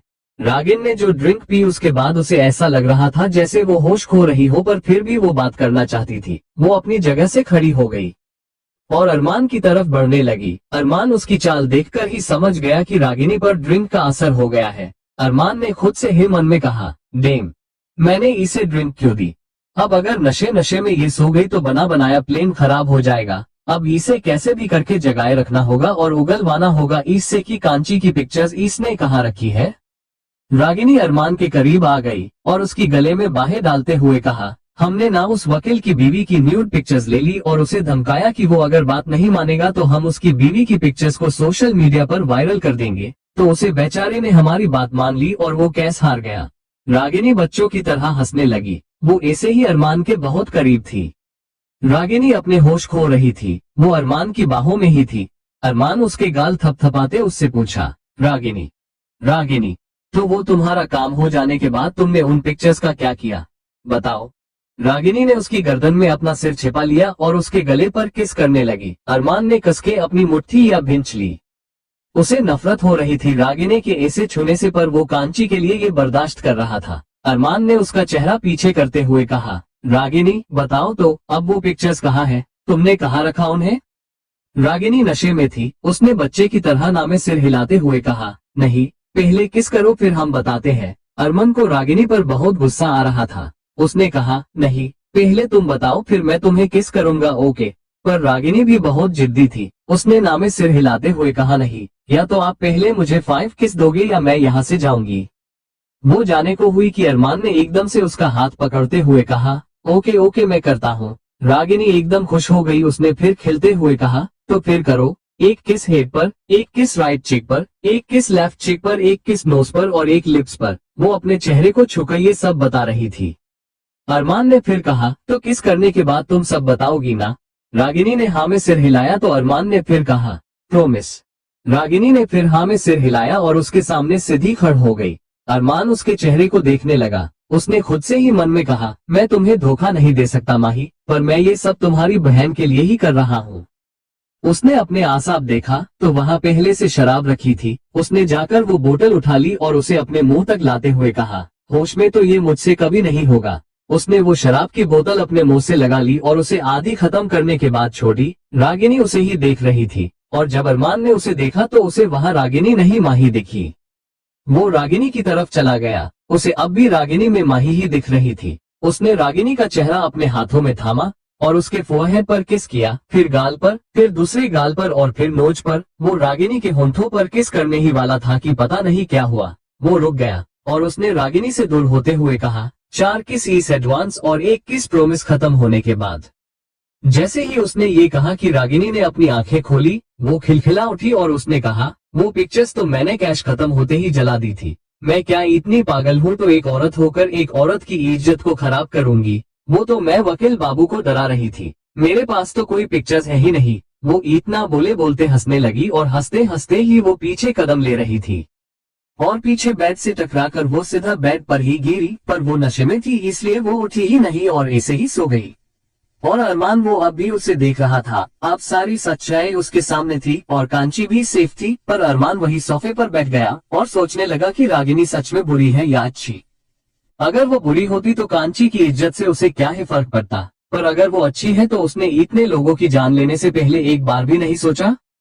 अरमान के चेहरे पर कोई भाव नहीं थे, वो गहरी सोच में था और आखिरकार उसने एक गहरी सांस ली और उठकर बाथरूम में चला गया। कुछ देर बाद वो अपनी हालत ठीक कर और नशे से जरा बाहर आया। उसने अपना वॉलेट और फोन लिया और वहां से निकल गया। वो गाड़ी में आकर बैठा, उसने अपना फोन चेक किया। फोन का कैमरा ऑन था और शायद जो कुछ भी रूम नंबर 69 में हुआ ये सब अरमान के फोन में रिकॉर्ड हो चुका था। प्रेजेंट हॉस्पिटल में अरमान ने आर्यन को धीरे धीरे सब बताया तो आर्यन ने कहा, ये सब ठीक, पर जेह किसने दिया? रागिनी तुझे से प्यार करती है तो वो तो दे नहीं सकती, तो क्या उसके बाप ने? अरमान ने हाँ में सिर हिलाते हुए कहा, अपने एजेंट से पता चला कि रागिनी ने उसके बाप को ये बता दिया था कि रागिनी मुझसे प्यार करती है और मुझे अपना बनाना चाहती है, पर उसका बाप नहीं चाहता था कि रागिनी किसी के प्यार में पड़े, उसे अपना इतना अच्छा हथियार जो नहीं खोना था। इसलिए उसने पहले से सब सेट कर रखा था। वो जानता था उसकी बेटी कैसी है और शायद ये भी पता था कि मैं पहले शराब नहीं पीऊंगा। उसने अपनी बेटी के भरे हुए ग्लास में नींद और नशे की गोलियां मिलाई ताकि वो सो जाए और उसे लगा होगा कि रागिनी के सोने के बाद उसका फायदा उठाने की नीयत से मैं भी शराब पीऊंगा, इसलिए उसने उस बोतल में जहर मिलाया। आर्यन ने उसे हैरानी से देखते हुए कहा, तुझे पता था कि बोतल में जहर है? अरमान ने नामे सिर हिलाते हुए कहा, वहां से निकलने के बाद मुझे पता चला था। आर्यन ने फिर कहा, जब तुझे वहां से निकलते ही पता चल गया था कि तुझे जहर दिया है तो हॉस्पिटल क्यों नहीं गया? अरमान ने एक स्माइल के साथ कहा, क्योंकि मुझे पता था कि तू मुझे कुछ नहीं होने देगा। आर्यन उसकी इस बात पर उसे घूरने लगा तो अरमान ने फिर कहा, जा अब और जाकर आगे का मिशन खत्म कर। आरव से कहकर मैंने परसों ही केस भी ओपन करवा दिया था और आज मैं तो उमापति के घर नोटिस भी पहुंच चुका होगा। आर्यन ने उसकी बात सुन हाँ में सिर हिलाया। क्रमशः CH-219 यही तो प्यार है इंदौर होटल रेड मून में जब रागिनी की आंख खुली तो उसने खुद को अकेले देखा। उसने अपने आप को देखा तो वो ठीक ठाक थी। इसका मतलब था कि अरमान और उसके बीच कल रात कुछ भी नहीं हुआ था। उसने आसपास अपना फोन ढूंढने की कोशिश की और उसे फोन मिल भी गया। उसके सर में बहुत दर्द हो रहा था। उसने अपना फोन लिया और सबसे पहले अरमान को कॉल किया।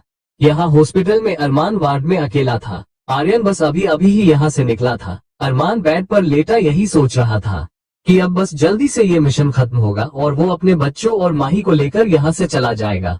और इतने में उसका फोन बजा। अरमान ने देखा तो ये रागिनी थी। उसने एक पल फोन को देखा और फिर एक गहरी सांस लेकर फोन उठाते हुए कहा, उठ गई तुम? जैसे ही रागिनी ने ये सुना उसने कहा, हाँ पर आप कहाँ है?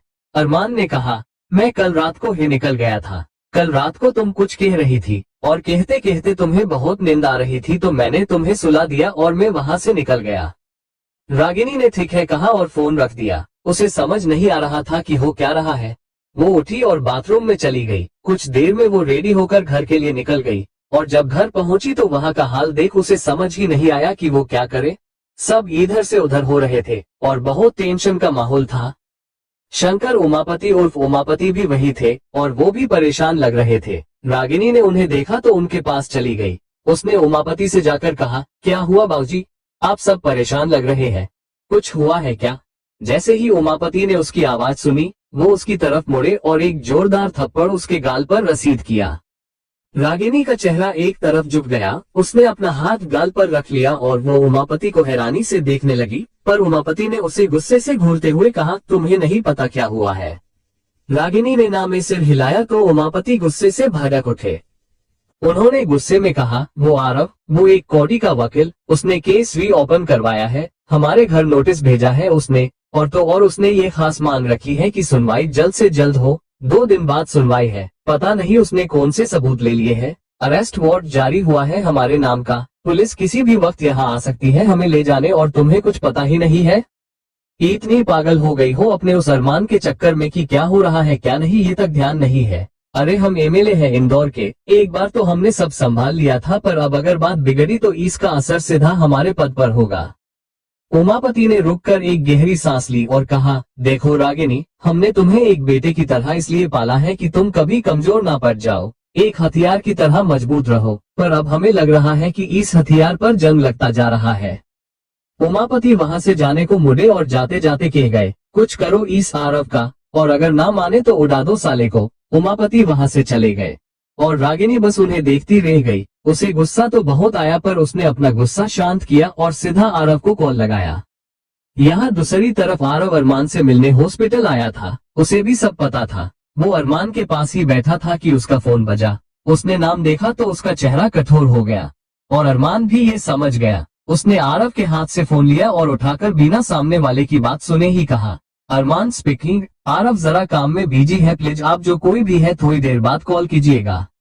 अरमान ने ये कहकर फोन रख दिया। आरव उसे हैरानी से देख रहा था तो अरमान ने उसे फोन वापस देते हुए कहा, अब रागिनी उमापति को वो भूली बात याद आ जाएगी कि आरव व्यास अरमान का भाई है और तुझे और कांची को कुछ भी करने से पहले 100 बार सोचेगी। अरमान की बात सुन आरव ने उसके लिए ताली बजाते हुए कहा, वाह तेरे दिमाग का तो जवाब नहीं। यहाँ दूसरी तरफ रागिनी के साथ सच में वही हुआ। वो सोचने लगी कि अगर उसने आरव या कांची को कुछ भी किया तो अरमान उसे क्या समझेगा। अभी वो ये सोच ही रही थी कि पुलिस की गाड़ी का हॉर्न बजाने लगा। सब ये सुनकर घबरा गए। वो कुछ सोचते ही इससे पहले ही पुलिस अंदर आ गई और लेडी कांस्टेबल ने आकर सबसे पहले रागिनी के हाथ में हथकड़ी पहनाई। रागिनी ने उनसे अपना हाथ दूर करने की कोशिश करते हुए कहा, ये क्या बदतमीजी है, ऐसे किसी के भी घर आकर उसके साथ आप ऐसे बिहेव कैसे कर सकते हैं। पर लेडी कांस्टेबल ने उसकी एक ना सुनी और उसे हथकड़ी पहनाते हुए कहने लगी, जो बोलना है अब कोर्ट में ही बोलना, अब तो रागिनी मैडम आपका खेल खत्म। रागिनी उसे हैरानी से देखने लगी और इतने में ऊपर से उमापति भी नीचे आते हुए बोले, ये क्या हो रहा है, हमारी बेटी के हाथ में हथकड़ी। वो कुछ और बोलते उससे पहले ही साथ आए एसीपी आर्यन शेखावत उर्फ हमारे आर्यन ने कहा, आप अपनी बेटी की नहीं अपनी फिक्र करिए, अगली बारी आप ही की है। उसने जाकर उमापति को भी हथकड़ी पहना दी। ये चीज उमापति के लिए एक धक्का ही था। वो हैरानी से बस आर्यन को देखने लगे। पुलिस दोनों बाप बेटी को ले गई। उमापति के वकील तक अब तक ये खबर पहुंच चुकी थी, पर सबूत ठोस थे। ऊपर से इस केस में आर्यन अरमान जैसे बड़े ऑफिसर थे, इसलिए दोनों की जमानत भी नहीं हो रही थी। दूसरी तरफ अरमान हॉस्पिटल में था जब माही, अहान और संजना बच्चों को लेकर उससे मिलने आए।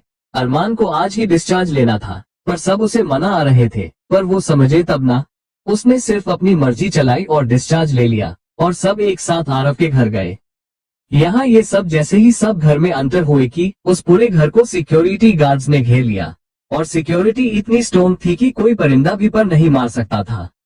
यहाँ दूसरी तरफ उमापति और रागिनी जेल में बदले की आग में और अपनी बेइज्जती की आग में जल रहे थे। उसके गुंडे, वकील और उसके साथ काम करने वाले लोग सब उसे छुड़ाने की और बचाने की कोशिश कर रहे थे, पर इस बार अरमान और आर्यन ने चारों खाने चित कर दिए थे। दिन ऐसे ही बीत गया। 2 दिन बाद सुनवाई थी और पूरे शहर में ये खबर आग की तरह फैल चुकी थी कि एमएलए शंकर उमापति अरेस्ट हो चुके हैं। जो अच्छे लोग थे वो तो बहुत खुश थे, पर कुछ लोग थे जो इसके लिए तैयार नहीं थे और उन्होंने इन 2 दिनों में पूरी कोशिश की पर कुछ ना कर सके। इस बीच उमापति और रागिनी से मिलने की इजाजत किसी को नहीं थी। तीसरे दिन भी फुल सिक्योरिटी के साथ दोनों को कोर्ट तक पहुंचाया गया। केस खुद आरव ने लड़ा और इस बार उमापति के वकील के पास भी कहने को कुछ नहीं था। सबूत पुख्ता होने की वजह से और केस री ओपन होने की वजह से पहली सुनवाई में ही फैसला सुना दिया गया। 250 लोगों को मारने के जुर्म में और उनके परिवारों को बर्बाद करने के जुर्म में और कई अवैध कामों को करने के जुर्म में रागिनी उमापति को 18 साल की सजा और शंकर उमापति को उम्र कैद की सजा सुनाई गई और द रॉयल स्टील को एक बार फिर सेल करके उसका अमाउंट चैरिटी को देने का फैसला किया गया। पर अब भी दोनों को ये समझ नहीं आ रहा था कि उनके वो सबूत आरव के हाथ लगे कैसे। दोनों को कोर्ट से वापस जेल ले जाने के लिए कोर्ट से बाहर लाया गया और तभी रागिनी की नजर सामने खड़े अरमान पर पड़ी। वो उससे नजर तक नहीं मिला पा रही थी और अरमान चलकर उसके पास आया। उसने धीमी आवाज में कहा, जो जितना करता है उसे उतना ही भुगतना भी पड़ता है रागिनी उमापति।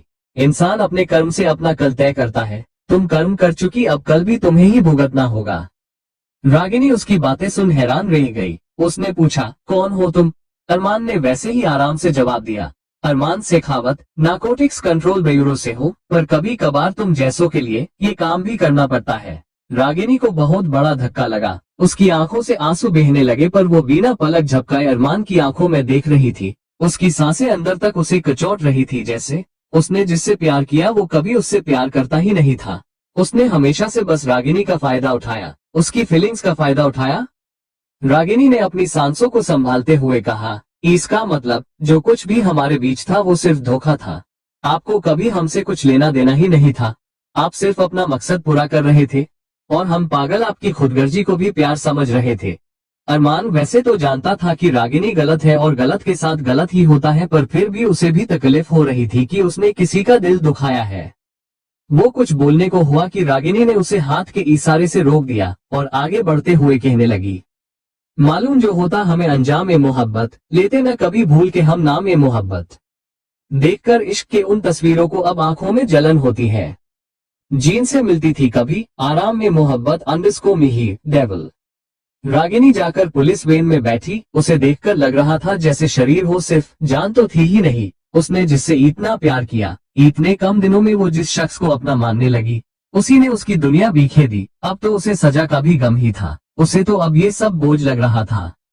उमापति को भी वहां से ले जाया गया। अरमान खड़ा अब भी रागिनी को देख रहा था और वो धीरे धीरे उससे बहुत दूर चली जा रही थी। अरमान को अचानक अपने कंधे पर हाथ महसूस हुआ। उसने पलटकर देखा तो ये माही थी। अरमान ने माही को कसके गले लगाते हुए कहा, क्या सच में मैंने रागिनी के साथ गलत किया है? माही ने उसके पीठ पर प्यार से हाथ फेरते हुए कहा, गलत सही का तो नहीं पता, पर आपने एक बुरे दिल को तोड़कर कई अच्छे दिलों की मदद की है। पर दिल तो दिल ही होता है ना, चाहे अच्छा हो या बुरा, दर्द तो होगा ही। माही इससे आगे कुछ कहती इससे पहले ही आर्यन ने भी आरक पीछे से उन दोनों को हक करते हुए कहा, और तू ये सोच कि अगर तू इस एक दिल को नहीं तोड़ता तो उन सैकड़ों दिलों को सुकून कैसे मिलता। माही दोनों से अलग हुई और अरमान और आर्यन भी। अरमान ने फीकी सी स्माइल के साथ हाँ में सिर हिलाया तो आर्यन ने अंगड़ाई लेते हुए कहा, चलो भाई, अब सारे सियाग पे खत्म। अब आराम से भूमि की डिलीवरी में अपने बीवी बच्चों के पास रहूंगा। इतने में आरव भी आ गया। फिर सब साथ घर लौट आए। घर आकर अरमान और आर्यन ने फैसला किया कि वो दोनों कल ही मुंबई के लिए निकल जाएंगे। तो आरव ने भी साथ चलने को कहा। वो भी चाहता था कि कांची की डिलीवरी सबके बीच, परिवार के बीच हो। आहान भी मुंबई जाने वाला था। तो अब बची सिर्फ संजना, जो सबकी बातें चुपचाप सुन रही थी, पर सब उसका हाले दिल जानते थे। तो माही ने उसे परेशान करने के लिए कहा, संजना, आहान मेरे भाई जैसा ही है और मैं मुंबई जाने से पहले उसके लिए एक अच्छी सी प्यारी सी लड़की देखना चाहती हूँ। तुम जानती हो किसी को? अब बेचारी संजना क्या ही कहती, सो चुप ही रही। तो माही ने उसके पास आकर उसकी ठुड्डी को छूते हुए कहा, अरे ये लड़की कैसी रहेगी आहान? उसकी बात सुन संजना ने हैरानी से माही को देखा और बाकी सारे हंस दिए।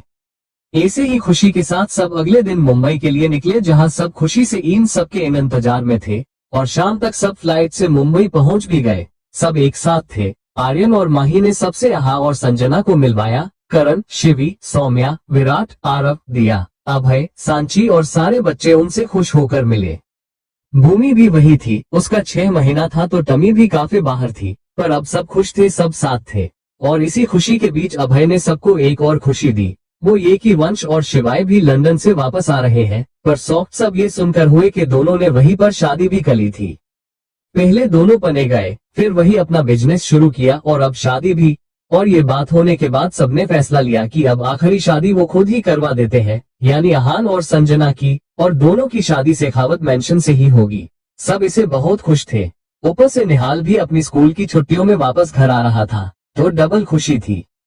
3 महीने बाद आज एक लोचा हो गया था। आज ही आहान और संजना की शादी हुई, अभी आधे घंटे पहले, यानी 5 बजे। और अब सब हॉस्पिटल में थे, क्योंकि कांची और भूमि दोनों को ही लेबर पेन शुरू हो चुका था। दोनों लेबर रूम में थी और घर वाले बाहर उनका इंतजार कर रहे थे। और इतने में एक नर्स ने बाहर आकर कहा, मिसेज कांची के हस्बैंड कौन है? आरव ने एकदम से आगे आते हुए कहा, जी मैं हूँ। नज ने खुश होते हुए कहा, मुबारक हो, बेटी हुई है। सब खुशी से झूम उठे। सबने आरव को गले लगाया और मुबारकबाद दी। और कुछ देर बाद दूसरे रूम से नज ने बाहर आते हुए कहा, मुबारक हो, बेटा हुआ है।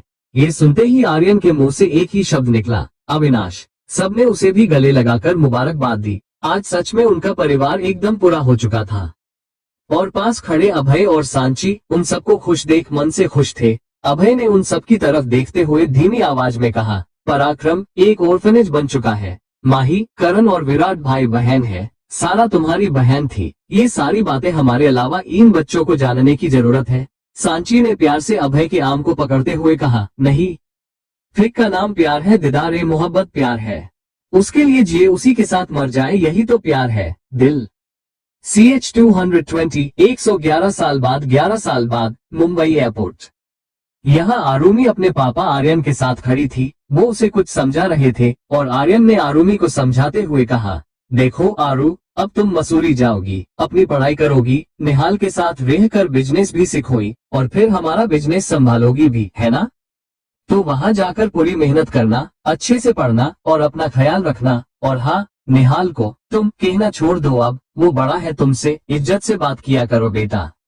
आरुमी ने हाँ में सिर हिलाया और आर्यन को गले लगा लिया। आर्यन ने भी उसे के माथे को चुमा। फ्लाइट का टाइम हो चुका था। आरुमी ने आर्यन को बाय कहा और वहाँ से चली गई। उसके जाने के बाद आर्यन खुद से ही दुखी होकर कहता है, माफ करना मेरी बच्ची, पर तुम्हारा निहाल के पास रहना ही सेफ है। वो इतना बोल वहाँ से चला गया। और यहाँ फ्लाइट में आरुमी सोच रही थी, मिस्टर निहाल शेखावत, अगर 2 दिन में तुमने मुझे मुंबई वापस नहीं भेजा तो मेरा नाम भी आरुमी शेखावत नहीं। इतना परेशान करोगी कि खुद ब खुद मुझे मुंबई वापस भेजोगे। उसके चेहरे पर एक डेविल स्माइल थी।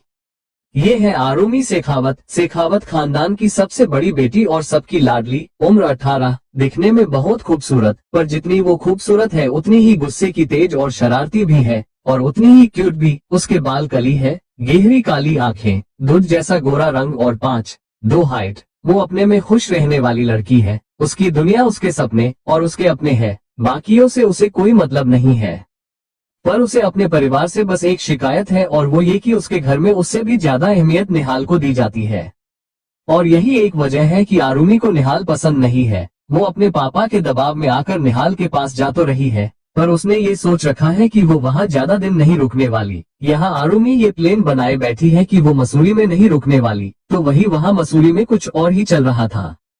मसूरी, ये एक आलीशान घर था। वो घर बहुत बड़ा था। इसका ज्यादातर हिस्सा कांच का था, जिससे ये घर और ज्यादा खूबसूरत लग रहा था। और इसी घर के एक कोने, मतलब जिसमें एक शख्स पंचिंग बैग पर अपना सारा गुस्सा निकाल रहा हो, जैसे उस पंचिंग बैग की हालत बता रही थी कि अब तो जाने दो मुझे, पर वो शख्स नहीं रुक रहा था। वो एक के बाद एक बस उस पंचिंग बैग पर मुके बरसाए जा रहा था। उसका पूरा शरीर पसीने से लथपथ था, जिसमें वो और ज्यादा हॉट और अट्रैक्टिव लग रहा था। उसने सिर्फ लोअर पहना था और उसकी वो muscular body, 6 pack abs, triceps, biceps, कोई भी लड़की उस पर फिदा हो जाए। ये तो फिर भी सिर्फ बॉडी की बात थी। वो दिखने में भी बहुत हैंडसम था। वो ब्राउन आइज, पतले होंठ, हल्की बियर्ड, वो और एक लड़की के लिए सपनों के राजकुमार जैसा था। पर इस वक्त वो राजकुमार शायद बहुत गुस्से में था और वो रुकने का मान नहीं ले रहा था। जिम के गेट पर खड़े 2 लोग उसे बस ऐसे देख रहे थे और उन्हें भी डर लग रहा था कि कहीं वो अंदर गए और निहाल उन्हें ही ना पीट दे। हाँ, ये था निहाल शेखावत, इंडिया का मोस्ट एलिजिबल बैचलर और बिजनेस टाइकून, इंडिया की सबसे बड़ी इवेंट मैनेजमेंट कंपनी का RR इंडस्ट्रीज का मालिक। निहाल की उम्र अभी 25 साल थी और उसका इतनी कम उम्र में इस मुकाम पर होना ये सबको हैरान कर देता था। पर फिलहाल वो इतने गुस्से में क्यों था ये किसी को पता नहीं था और आखिरकार वो रुक गया। पर तब जब उसका फोन बता, उसने बॉक्सिंग ग्लव्स को अपने हाथों से निकाला और एक गहरी सांस लेकर खुद को शांत किया और फोन उठाकर कहा, जी चाचू बोलिए। सामने आर्यन था। उसने कहा, बेटे आरुमी की फ्लाइट टेक ऑफ कर चुकी है, उसे ध्यान से एयरपोर्ट से ले आना। निहाल ने ये सुनते ही अपनी आंखें बंद कर ली और बस हम कहा तो आर्यन ने कहा, निहाल तुम्हारे भरोसे उसे भेज रहा हूँ, ख्याल रखना उसका, और जिद्दी बहुत है, तो अगर ना माने ना तो डांट कर अपनी बात मनवाना। निहाल ने उनकी बात सुनकर कहा, चाचू ये बात तो आप अपनी बेटी को बताए तो ज्यादा अच्छा रहेगा। मुझे तो वैसे भी वो अपना दुश्मन मानती है, पता नहीं क्यों। उसकी बात सुन आर्यन ने हल्का हंसकर कहा, वो ऐस बड़ी ही है, तुम जानते हो उसे, ख्याल रखना उसका। निहाल ने भी अब वैसे ही कहा, आप बेफिक्र रहिए, मैं हूँ यहाँ। उसके साथ आर्यन ने हम कहा और फोन कट कर दिया। और अब निहाल के चेहरे पर फिर से वो शक्त भाव तैर गए। उसने खुद से ही मन में कहा, क्यों फिर से वही सब हो रहा है। इतनी मुश्किल से खुद को अलग किया है मैंने सबसे, उससे, फिर क्यों वो फिर से मेरी लाइफ में आ रही है, क्यों? निहाल ने गुस्से में अपना फोन वहीं फेंका और वहां से अपने रूम में चला गया और बाथरूम में जाकर शावर ऑन किया। उसके ऊपर वो ठंडा पानी गिरने लगा और वो आंखें बंद किए खड़ा हो गया। उसे धुंधला धुंधला सा याद आ रहा था। दो आदमी आमने सामने खड़े, दोनों के हाथ में गन और दोनों ने एक साथ एक दूसरे पर गोली चला दी और दोनों को ही एक साथ गोली लगी। निहाल ने एकदम से झटके से अपनी आंखें खोल ली और गहरी सांसें लेने लगा। कुछ देर में उसने खुद को शांत किया और नहाकर बाहर आया और क्लोजेट रूम में चला गया। उसने एक ब्लैक 3 पीस सूट निकाला और जल्दी से रेडी होकर बाहर आया। वो नीचे आया, डाइनिंग टेबल पर ब्रेकफास्ट रेडी था, पर वो बिना ब्रेकफास्ट किए ही बाहर निकलते हुए कहता है, आरुमी के लिए कमरा रेडी करवाओ, वो आज आ रही है और ध्यान रहे कोई कमी नहीं रहनी चाहिए। उसे जिस भी चीज की जरूरत हो वो सब होना चाहिए। वहाँ खड़े सारे नौकरों ने हाँ में सिर हिलाया और निहाल बाहर निकल गया। बाहर कई सारी अलग अलग गाड़ियां खड़ी थी।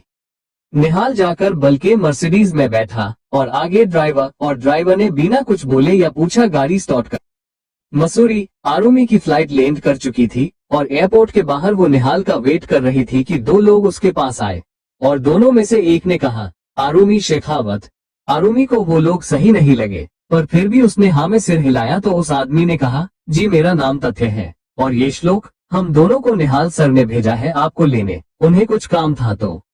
वो आगे बोलता इससे पहले ही आरुमी ने कहा, रुकिए, देखिए, उन्होंने मुझसे कहा था कि वो खुद मुझे लेने आएंगे। अगर वो नहीं आए तो कोई बात नहीं, अभी ही मुंबई की फ्लाइट है वापस, मैं चली जाती हूँ, उसने ये कहा और जैसे ही पीछे मुड़ने को हुई कि एक आवाज उसके कान में पड़ी, बहुत जिद्दी हो, आज भी वैसी ही है। आरुमी ने जट से पीछे देखा तो ये निहाल था और वो बस उसे देखती ही रह गई। पिछले 12 सालों से वो बस निहाल को फोटोज में ही देखती आई थी और आज उसे ऐसे सामने देख वो पल के झपका नहीं भूल गई। पर निहाल वो अब भी अपने उस एरोगेंट लुक में ही था। उसने आरुमी को ऊपर से नीचे तक देखते हुए कहा, अभी भी बच्ची ही हो, बिल्कुल नहीं बदली, कुछ भी नहीं। और जैसे ही आरुमी ने निहाल के मुंह से अपने लिए बच्ची सुना उसे बहुत गुस्सा आया, पर उसने अपना गुस्सा कंट्रोल करते हुए और एक झूठी मुस्कान के साथ कहा, पर आप तो बहुत बदल गए हैं अंकल। निहाल ने उसे आंखें छोटी करके देखा और कहा, अंकल। आरुमी ने एक विकेट स्माइल दी और कहा,